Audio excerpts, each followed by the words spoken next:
Today we have in conversation with us the Minister of Foreign Affairs, the Honorable Dinesh Gunawardana. Honorable Minister, we are privileged to be in discussion with you today regarding a topic of paramount importance and interest for all Sri Lankans. As the international community is preparing to scrutinize our nation at the upcoming UNHRC sessions, what is your stance as the Minister in charge in relation to this situation? Sri Lanka has had two clear mandates in the democratic process of electing His Excellency the President in 2019 November, and thereafter, amidst the COVID pandemic, having parliamentary elections in August and electing the Parliament, the Supreme Legislature, in a free and fair election. So not only we, even the core group of countries who are questioning our democratic path did participate in monitoring of our election. That's why I thought I should say that initially. And within the democratic process, Sri Lanka has begun many changes, plus the uphill task of overcoming the pandemic, which is unprecedented to the world for the last century. Every country is struggling to protect the lives of their people. And His Excellency the President chaired Sri Lanka's programs of managing the best possible avenues for the protection of lives of our country. Amidst this, Human Rights Commission's 46th session, the Commissioner is presenting a report in which Sri Lanka has been targeted to criticism based on unreasonable, unsubstantiated, ignoring the ground situation, and accusing Sri Lanka of violations of human rights in relation to the defeat of the most barbaric terrorist organization proscribed by the world, the LTTE. Human rights were at their gunpoint. Sri Lankan armed forces were able, through our humane program of reversing the LTTE and finally defeating. Nearly 300,000 crossed from the LTTE to the Sri Lanka government controlled areas. Take back our memories. Our soldiers carried them on their shoulders. They didn't ask whether they are Tamil, Muslim or LTT cadres. All 11,700 cadres, hardcore LTT armed cadres, were all granted vocational training, rehabilitated the youth, and released. So I'm only giving few examples. And how can the Commissioner's report now turn back and say, look, you all are the worst violators, and therefore we must find ways, avenues on a path on Sri Lanka and have a country specific resolution, which is not the norm of the Human Rights Commission to punish Sri Lanka.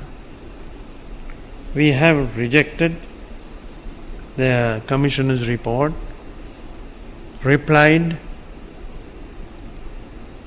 issue by issue, factual incorrect versions have been placed before her and rejected it. Therefore, we will face the Human Rights Commission with the support of of friendly countries, and the truth that lies, which they are unable to see. I must refer to the exposure by very senior member of the House of Commons, now member of the House of Lords, Lord Nisby. He exposed that these figures on which Britain and others brought this resolution 30/1 is all wrong, factually incorrect. Taking the secret and confidential reports flowing to Home Office from Colombo from British authorities, these figures are just exaggerated to suit as a resolution in order to bring fear. He rejects it. Even last week, he has issued a statement rejecting the report of the High Commissioner. This is not Sri Lanka.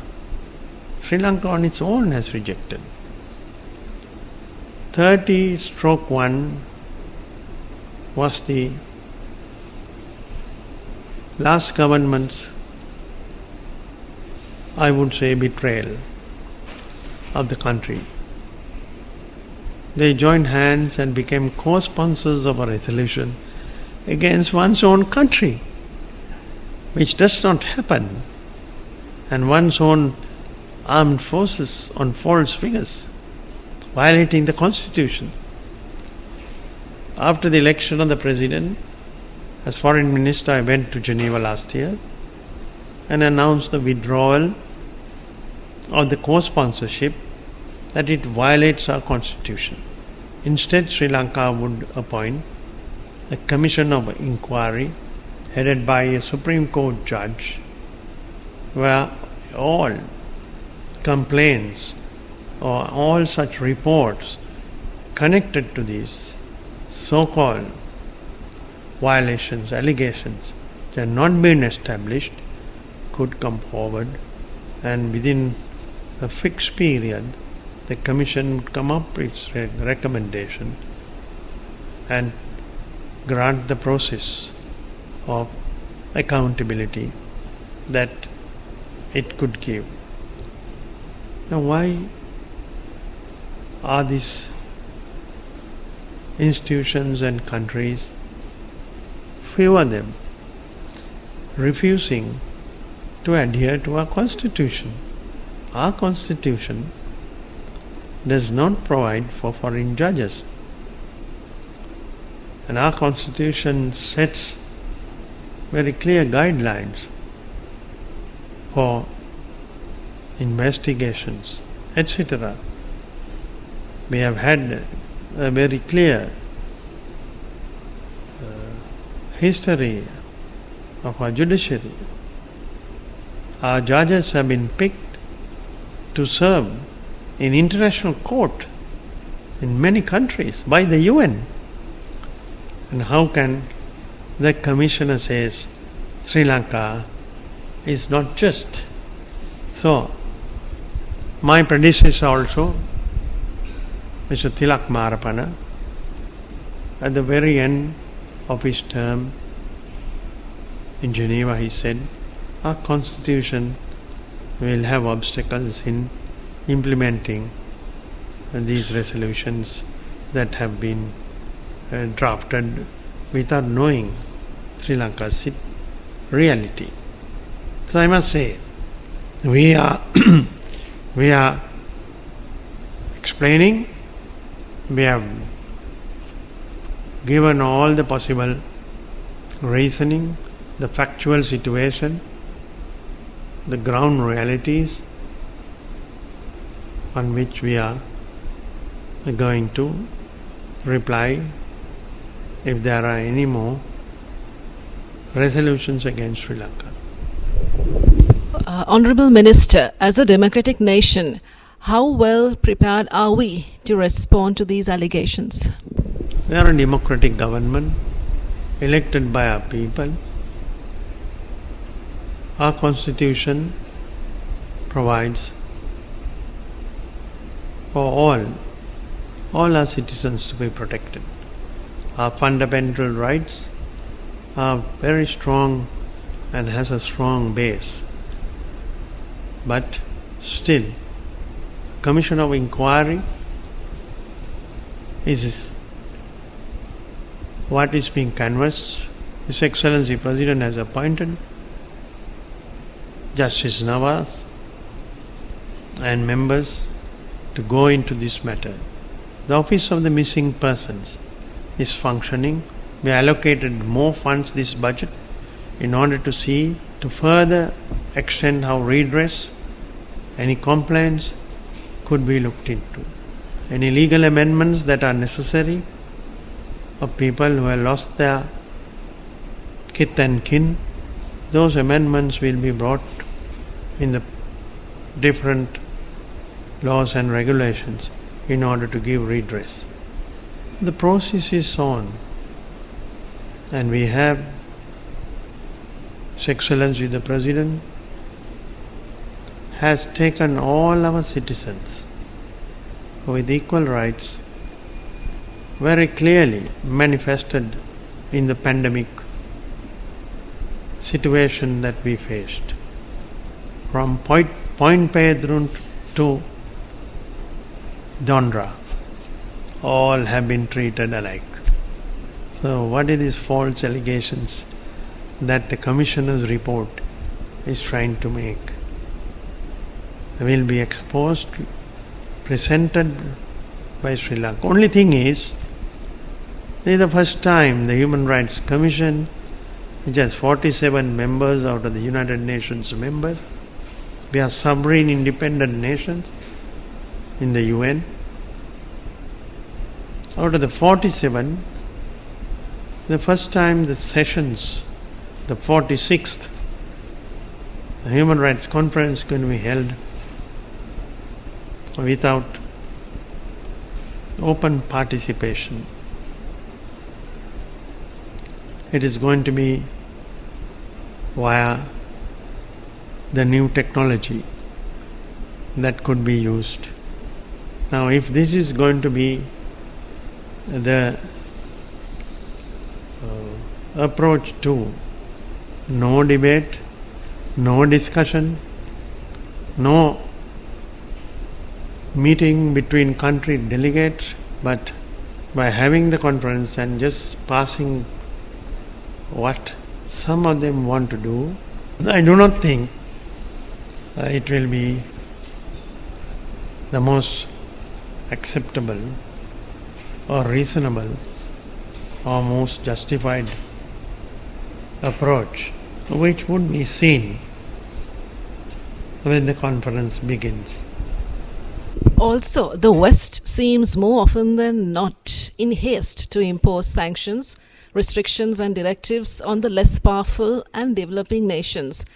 In this scenario, in this backdrop, particularly relating to these allegations that have been brought about against Sri Lanka, what are your comments on this, Honourable Minister?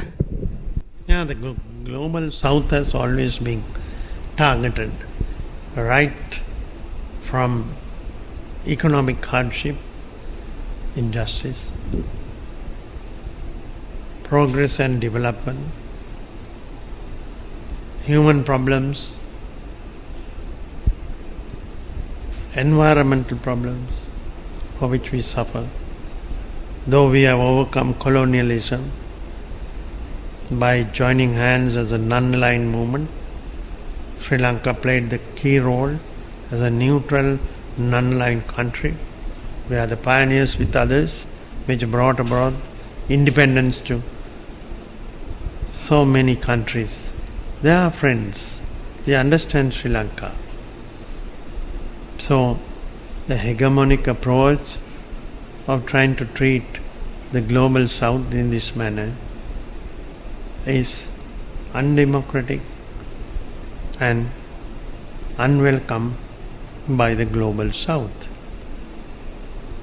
That is the situation in some countries, our friendly countries, independent countries were invaded by foreign troops,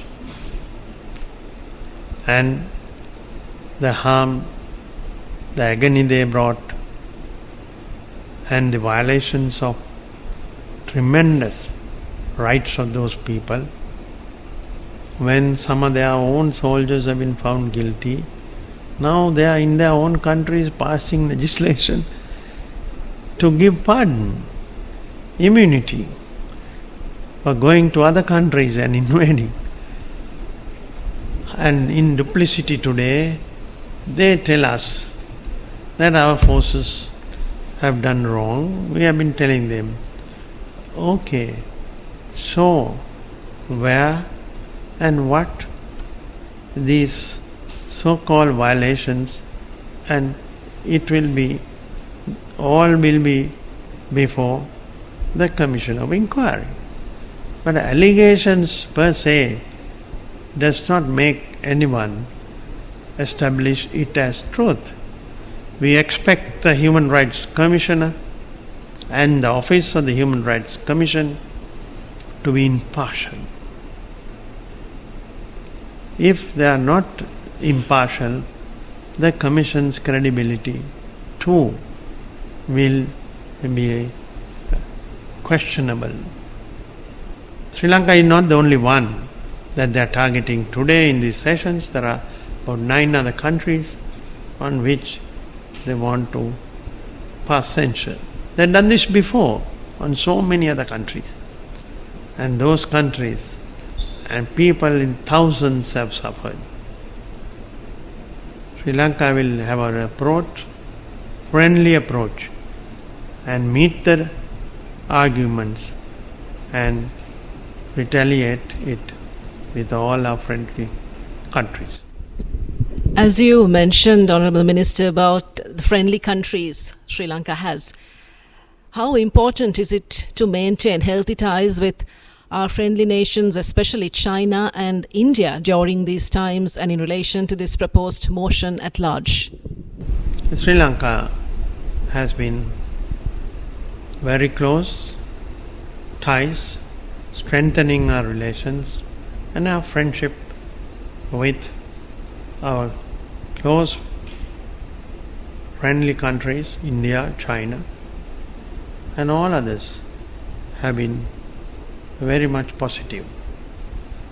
The horizon is so large that small areas are not the key factors. We are a neutral, non-aligned country, keeping our maritime lanes open. His Excellency the President has assured that our maritime lanes are open for naval traffic, commercial traffic to pass through in trade and commerce. So no one can accuse Sri Lanka has become obstruction to in the international waters. We have protected it right through. The reality is that the world economic order is changing. The fastest growing, strongest economies are China and India. This is this century's future. Obviously, those who dominated the world is losing the grip. But the world must progress with good relations and friendship with all. That is what Sri Lanka stands for. Thank you very much, Honourable Minister, for your valuable, incisive comments and time. We were in conversation with the Minister of Foreign Affairs, the Honourable Dinesh Gunawardana.